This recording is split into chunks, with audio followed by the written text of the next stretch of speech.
जो जानकार लोग तो वो कहते भाई आदमी चाहे आकाश में उड़ना सीख गया है, हवाई जहाज बना ली है, चाहे पनडुब्बी में चलना सीख गया है, आराम से समुद्र के नीचे उतरना सीख गया, कोई फर्क नहीं पड़ता। जमीन पे चलना सीख ले बस आदमी, इतना ही बहुत है। जमीन पे सही तरह से चलना सीख ले, सुख में नाचना सीख ले, सुख में गाना सीख ले, अपने सुखी जीवन को प्राप्त कर ले, बस हो गया भजन। यही तो है। अब चाहे तुम कुछ भी विकास कर लो और मृत्यु आनी है तो तुम्हारा विकास तो कुछ भी नहीं माना जाएगा। वो तो एक दिन मौत सब खत्म कर देगा। पिछले जीवनों को पता है क्या तुम्हें? पिछले जीवन में कौन तुम्हारी माँ थी, कौन बाप था, कौन से बच्चे थे, तुम्हारे क्या परिवार था, याद है तुम्हें?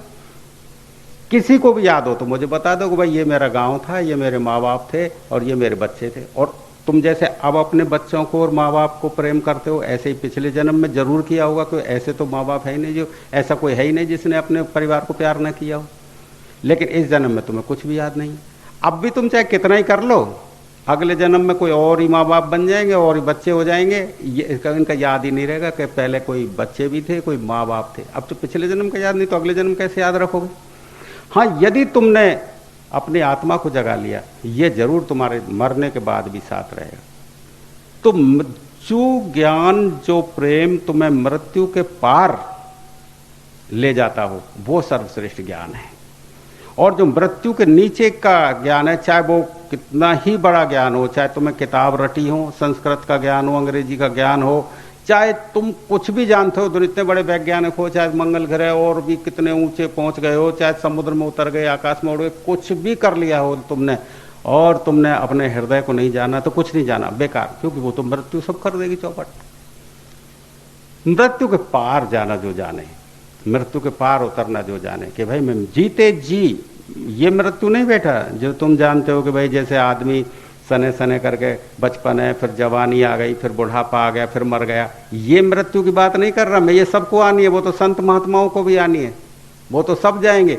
ये मृत्यु एक तरह की मृत्यु है। मैं जिस मृत्यु की बात करता हूं वो जीते जी ही घटित होती है, जीते जी ही मृत्यु को जानते हो तुम। जिंदगी में ही जब मृत्यु के पार को जान लिया तो फिर मौत उसका कुछ बिगाड़ सकती है क्या? शरीर का बिगड़ जाना मृत्यु का हो जाना नहीं है बेटा। शरीर को जला दो कि भाई ये तो मर गया, वो तो फिर दूसरी बात। एक मृत्यु है, इसके बाद तुम्हारे कर्म अनुसार तुम्हें दूसरा जीवन मिलेगा। चाहे तुम घोड़ा बनो, चाहे तुम सियार बनो, कुत्ता बनो, गंदगी के कीड़े बनो, वो कर्म अनुसार। इसका मतलब है एक मृत्यु तो तुम्हें किसी दूसरे शरीर में पहुंचा देगी, चाहे वो जानवर का है, चाहे पशु पक्षी का है।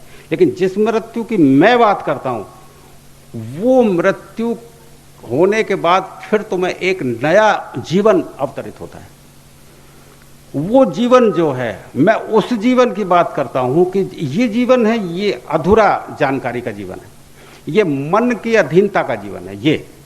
और देखिए मैं जो बात कर रहा हूं वो मन के पार की अवस्था है, जिसे मृत्यु के पार कह लो, मन के पार कह लो।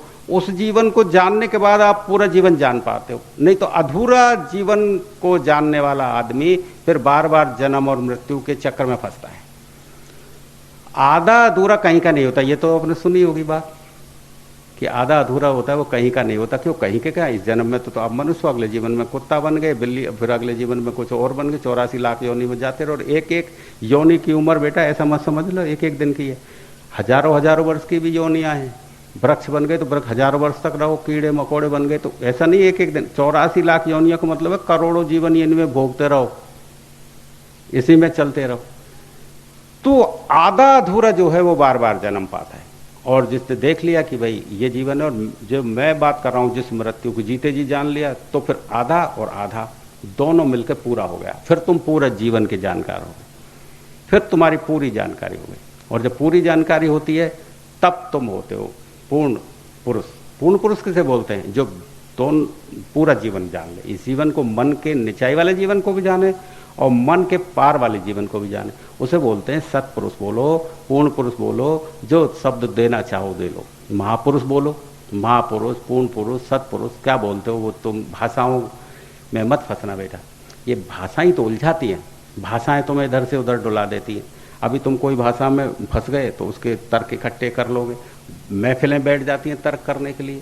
अब बोलो, अब मैं अभी कोई पूछ रहा, बोले कि ये बताओ कि हनुमान जी लंका में कितने दिन रहे। अरे मुझे क्या पता भाई, इससे क्या मसला हल हो जाना है तेरा। तुझे यदि बता दूं किसी शास्त्र में से पढ़ के कि हनुमान जी लंका में इतने दिन रहे, अरे तू बदल जाएगा कि इससे, इस जानकारी को लेकर तेरे को क्या फर्क पड़ने वाला है लंका में कितने दिन हनुमान जी रहे।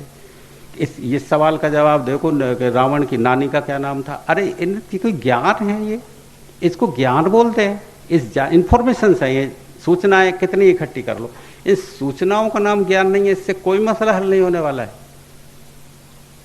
मसला हल होगा तुम्हारे बदलने से, तुम्हारे अंदर के जो बदलाव है, आमूल चूल परिवर्तन, जैसे जो मन के पार का है, जो मन के अधीनता के बदलाव की नहीं कह रहा मैं, नहीं, वो बदलाव अलग है। मन के पार जो अवस्था बनेगी, जो बदलाव आएगा, जो चेंजेज है, ट्रांसफॉर्मेशन, चेंजिंग की बात नहीं कर रहा मैं, ट्रांसफॉर्मेशन की बात कर रहा हूँ।